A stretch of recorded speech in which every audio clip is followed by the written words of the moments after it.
காமராஜர் அவர்கள் காலத்திலே கல்வி மட்டுமே ஒரு மனிதனை உயர்த்தும் என்ற கொள்கையோடு செயல்பட்டவர் அவர். ஆனால் இன்றைக்கு நடக்கின்ற இந்த திராவிட மாடல் ஆட்சியிலே கல்வியையே காசாக்கி கொண்டிருக்கிறார்கள். ஏழை எளிய மாணவர்களுக்கு கல்வி பயிலும் நோக்கில் மதிய உணவு திட்டத்தை செயல்படுத்தினார் பெருந்தலைவர் காமராஜர். பள்ளி கல்லூரி மாணவர்களை போதை பழக்கத்திற்கு உள்ளாக்கி வேடிக்கை பார்த்து கொண்டிருக்கிறது திரு ஸ்டாலின் அவர்களின் ஆட்சி. இன்றைக்கு புதிய வேலை வாய்ப்புகளை உருவாக்கும் விதமாக மாவட்டம் தோறும் தொழிற்பேட்டைகளை உருவாக்கினார் பெருந்தலைவர் காமராஜர். இன்றைக்கு தமிழ்நாடு பப்ளிக் சர்வீஸ் கமிஷனுக்கு கூட தலைவரை நியமிக்க முடியாத கேவலமான ஆட்சியாக இந்த ஆட்சி நடைபெற்றுக் கொண்டிருக்கிறது. மாநிலத்தின் நீர்வளத்தை பெருக்க பல்வேறு புதிய அணைகளை கட்டினார் கர்ம வீரர் காமராஜர் அவர்கள். ஆனால் தேர்தல் அறிக்கையிலே சொன்ன 2000 கோடிக்கு தடுப்பணைகளை கட்டுவோம் என்று சொன்ன ஆட்சி இன்றைக்கு தடுக்கி தடுமாறி நடந்து கொண்டிருக்கிறது என்பதுதான் உண்மை. இன்னும் சொல்ல போனால் இங்கே உள்ள நீர்நிலைகளை கூட சரியாக தூர்வாராமல் ஊழல் பெருக்கெடுத்து ஓடுகிறது இந்த ஆட்சியிலே. அதுபோல அரசு நிறுவனங்களோடு தனியார் தொழில் நிறுவனங்களின் வளர்ச்சியிலும் முக்கிய பங்கு வகித்தார் காமராஜர் என்பதை சொன்னேன். மின்கட்டணத்தை உயர்த்தி இன்றைக்கு சிறு குறு நடுத்தர தொழில் நிறுவனங்களை எல்லாம் மூடுகின்ற சூழலுக்கு தள்ளி கொண்டிருக்கின்றது திமுக இந்த திராவிட மாடல் ஆட்சி.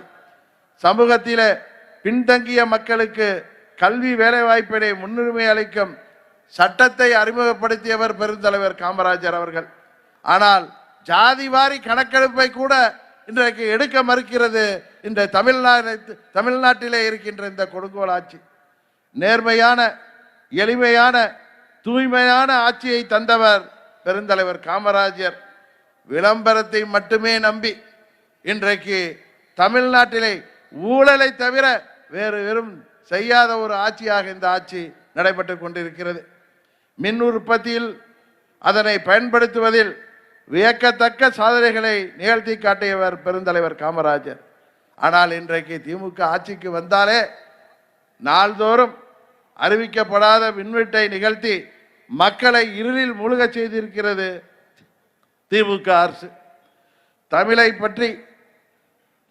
பயிற்று மொழியாக கொண்டு படிப்பவர்களுக்கு மாத ஊக்கத்தொகையும் அரசு வேலை வாய்ப்புகளில் முன்னுரிமையும் வழங்கினார் காமராஜர். தமிழ் வளர்ச்சிக்காகவும் தமிழக மக்களுக்காகவும் எதையுமே செய்யாத ஆட்சியாக இந்த திமுக ஆட்சி இன்றைக்கு இருந்து கொண்டிருக்கிறது. கல்வித்துறையிலே காமராஜரின் சீரிய முயற்சியினால் 15,000 இருந்த தொடக்க பள்ளிகள் 29,000 அதிகரித்தன. ஆனால் இன்றைக்கு திமுக ஆட்சியிலே ஏற்கனவே இயங்கி வரும் அரசு பள்ளிகளில் ஆசிரியர்கள் பற்றாக்குறை நிலவி வருகிறது. காமராஜரின் ஆட்சி காலம் பொற்காலம் என்பதற்கும் திமுகவின் திராவிட மாடல் ஆட்சி காலம் இருண்ட காலம் என்பதற்கும் இன்றைக்கு மக்கள் உணர்ந்து வருகிறார்கள்.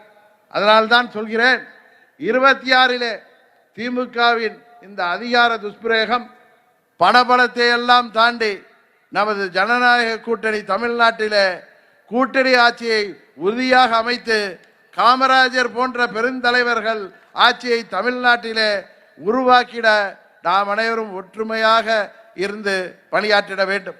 இன்னும் சொல்ல போனால் புரட்சி தலைவர் அவர்களும் புரட்சி தலைவி அம்மா அவர்களும் காமராஜருக்காக பல்வேறு சிறப்புகளை செய்திருக்கிறார்கள்.